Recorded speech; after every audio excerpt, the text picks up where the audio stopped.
un conflicto resultante entre dos bandos, donde intervinieron los dioses, sumió al mundo en una guerra épica, afectando a todo el planeta, arrasando con todo lo existente. Los dioses enviaron un batallón de incendios y terremotos tan intensos que un reino, con un sistema ideal de gobierno, en el que se concibe una sociedad perfecta y justa, donde todo discurre sin conflictos y en armonía, se hundió profundamente en el océano para no volver a ser encontrado. Nos referimos a la isla mítica de la Atlántida. Así lo explica el célebre mito de Platón, que ha cautivado al mundo por más de casi 2400 años. Bienvenidos. Pónganse cómodos. Comenzamos.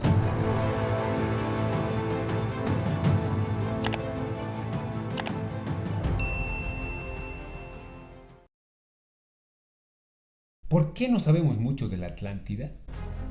Posiblemente el ser humano ha olvidado su historia y su origen, y que somos más viejos de lo que pensamos, de lo que la historia oficial nos ha contado en colegios y universidades.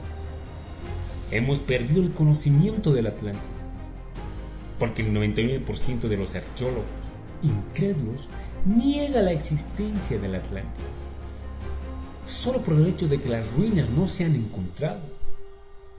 Decirles a estos arqueólogos que no solo por el hecho de que no se hayan encontrado, no existen.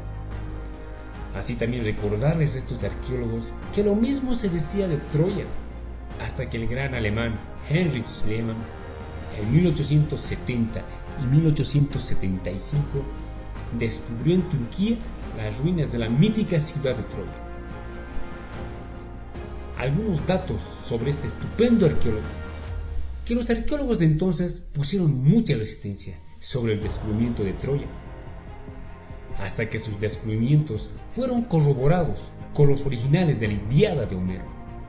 Es así que en sus investigaciones Schliemann conoció a una mujer de nombre Sofía en Grecia, que lo acompañó hasta el fin de sus investigaciones, desconociendo ambos que en otra vida fueron partícipes de la epopeya homérica.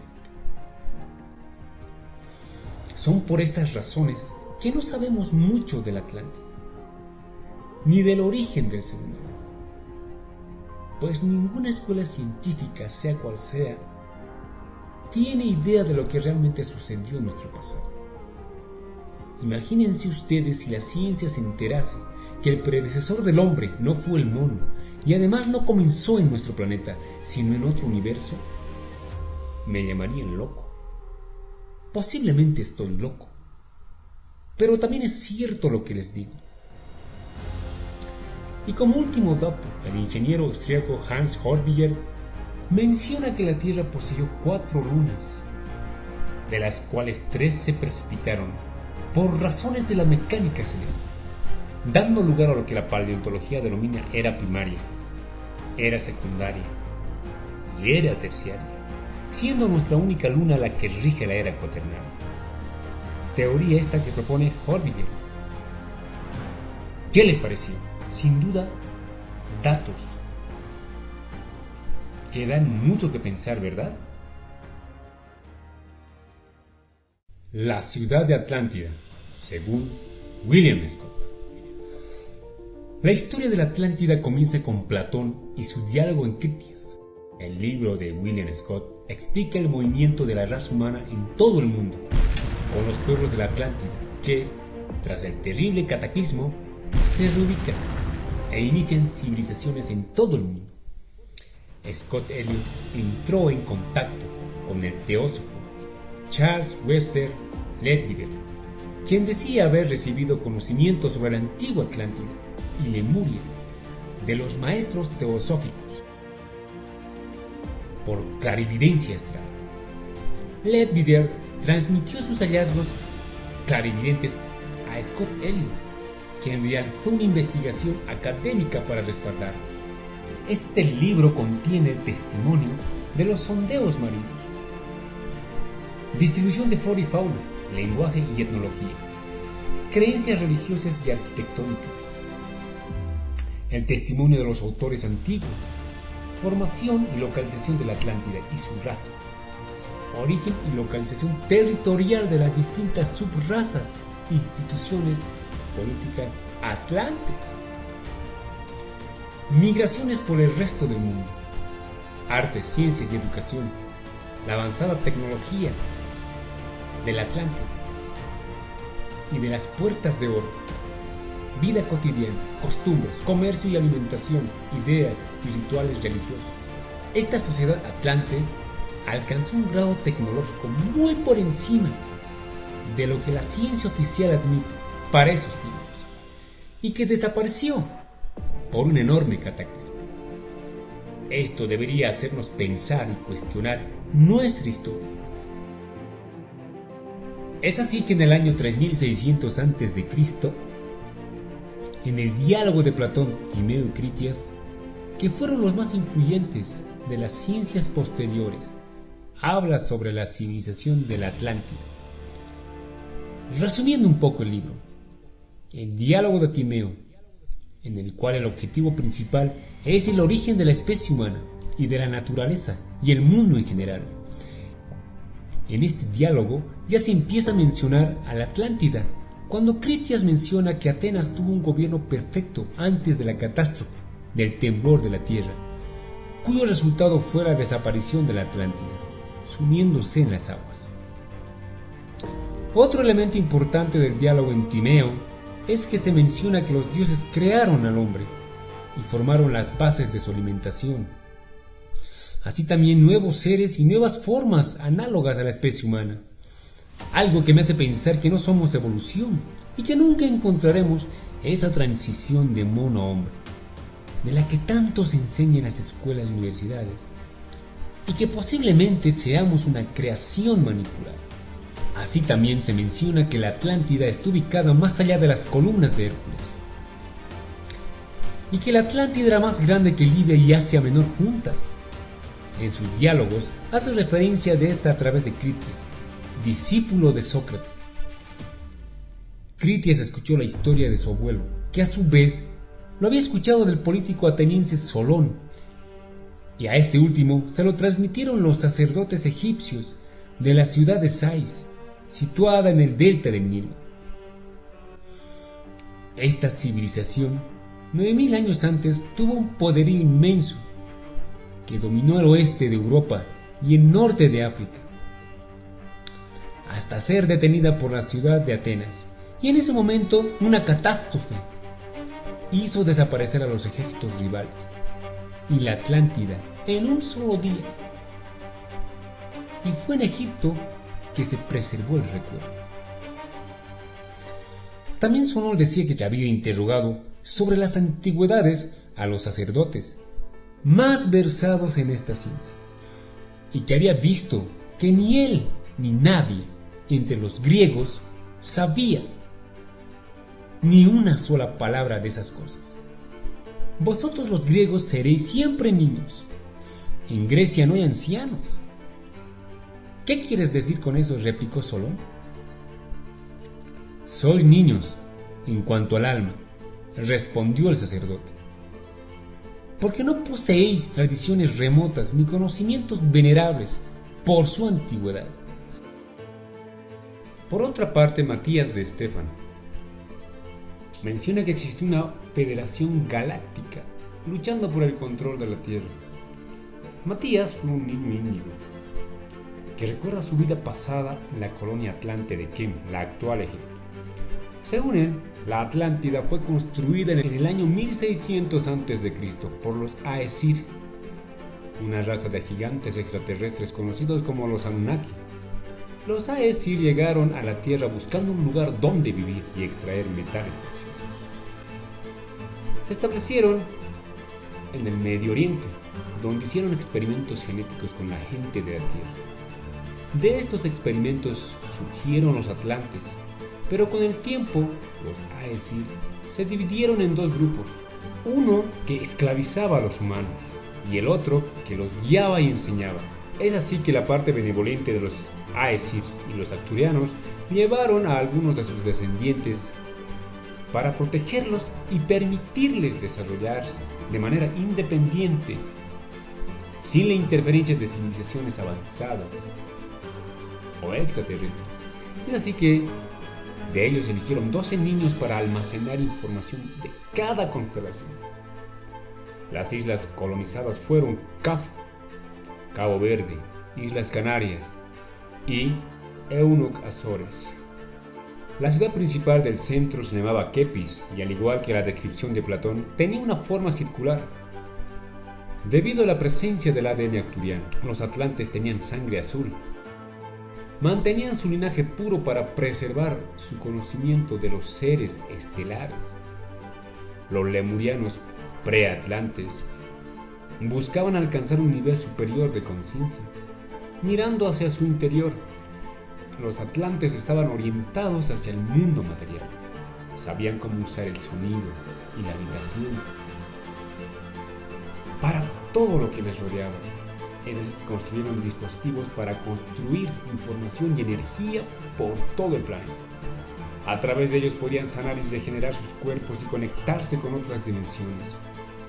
Pero como todo en demasía es malo, y ellos abusaron de esa tecnología, porque quisieron dominar todo el planeta.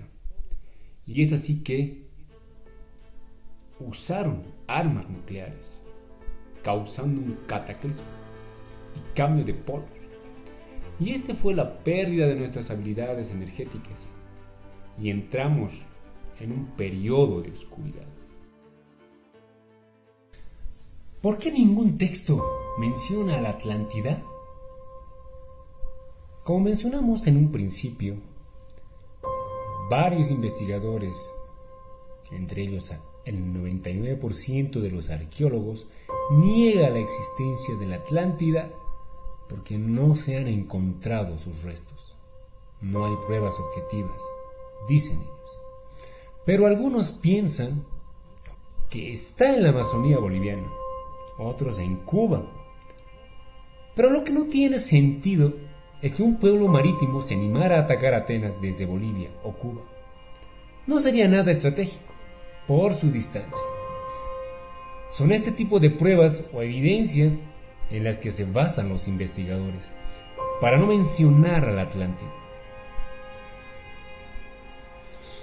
Por otra parte, en Cuba y en Japón, frente a las costas de Cambay y la India, bajo 26 metros de profundidad, existen países urbanos o restos de urbes que algunos científicos descubrieron, y que estos estaban sobre el nivel del mar hace más de 10.000 años. Por lo tanto, no hay escasez de pruebas, sino que hay una brecha inmensa en nuestro conocimiento de nuestro pasado. Tal vez estos hallazgos en Cuba y en Japón y en la India no sean la Atlántida, pero están ahí. Y la pregunta es, ¿qué más habrá que no conozcamos?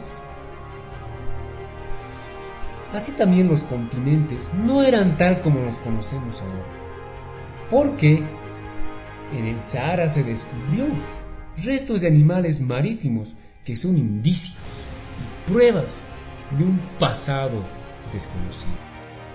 Un dato importante y que no hay que dejar de lado es que también el diario El Confidencial de España menciona el ojo del Sahara, la misteriosa estructura del desierto que pudo ser la Atlántida. Otra posibilidad de rastros atlantes es Tiahuanaco, que se encuentra en Bolivia, Sudamérica. En 1935, Heinrich Schirmer fundó la ANNB, entre cuyos principales campos de estudio se encontraba la arqueología. Precisamente uno de estos últimos, Edmund Cayce, planeó una ambiciosa expedición a Bolivia, cuyo objetivo era demostrar su teoría. Tiahuanaco había sido la capital de un imperio entre Atlante y Paleoario, que existió hace más de 1 millón de años, donde las enormes rocas eran unidas con algún tipo de tecnología muy avanzada, unidas con sujetadores de metal derretido, que iban en los cortes, algo que se puede ver en el Templo del Sol, Coricancha, Cusco, Ollantaytambo, Egipto, en Grecia, en Giza, y en el Templo de la Esfinge y en Godoboru, Java. Estos datos los menciona David Hatcher Childress. Es un prototipo de aventurero, arqueólogo e investigador autodidacta y viajero. ¿Cómo desapareció la Atlántida? Tanto en el mundo babilónico y el mundo precolombino, como en las epopeyas nórdicas, todos hacen referencia a un diluvio que se establece en torno al 10.000 o 10.500 a.C., hecho geológico admitido por la comunidad científica. Existen teorías de que fue un impacto por un meteorito y o fragmentos de asteroides, que hace más de 12.800 años arrasó con toda la civilización, cubriendo el planeta con una nube. Esto me recuerda a las catástrofes en nuestro planeta, que menciona el extraordinario Manuel Velikovsky en su libro Mundos en colisión. La historia cosmológica de este libro se basa en las evidencias de textos históricos, de hechos de muchas personas alrededor del mundo, en la literatura clásica, en las epopeyas de las razas del norte, en los libros sagrados de los pueblos del oriente y occidente, sobre tradiciones y folclore de pueblos primitivos, sobre antiguas inscripciones y cartas astronómicas, sobre hallazgos arqueológicos y también sobre material geológico y paleontológico. Una de las cosas que recuerdo del libro es que menciona que lo que estaba abajo se puso arriba y lo que estaba arriba se puso abajo. Esto me llama la atención porque parece que sucedieron varias catástrofes en nuestro planeta, que llevó a un reseteo o reinicio a la humanidad, o llevándonos a una brecha histórica sobre nuestro origen. Además, es de suponer que si hubo una catástrofe, nos referimos al diluvio y esta guerra entre los bandos que involucró al hombre. De hecho, tuvo que existir sobrevivientes que tuvieron que reconstruir una nueva civilización con memorias ancestrales. Así pues, esta civilización de la que estamos hablando fueron muy avanzados en cuestiones astronómicas, en el manejo de las piedras y la metalurgia. Fueron un pueblo que estaba muy por encima de los pueblos de nuestro pasado.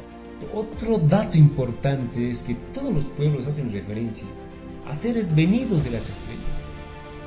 Personalmente pienso que es posible que hayan tenido contacto con seres de otras constelaciones, universos o planetas, para conseguir el grado de evolución que los atlantes tenían.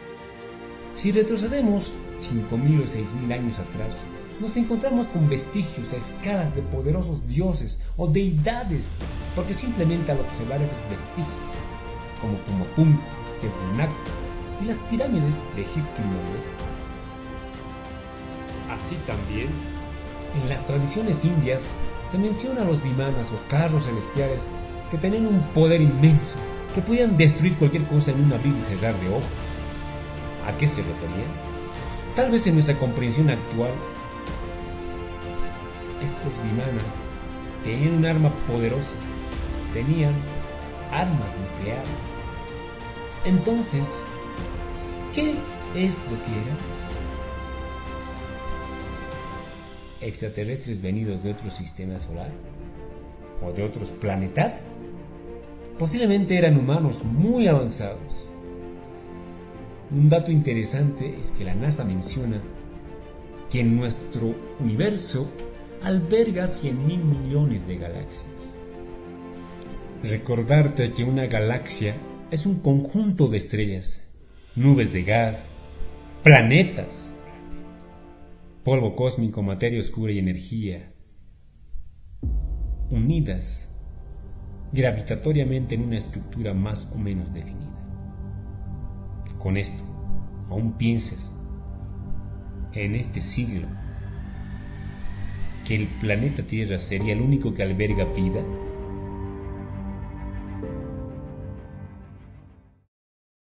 Hablemos de la antigüedad de la Esfinge.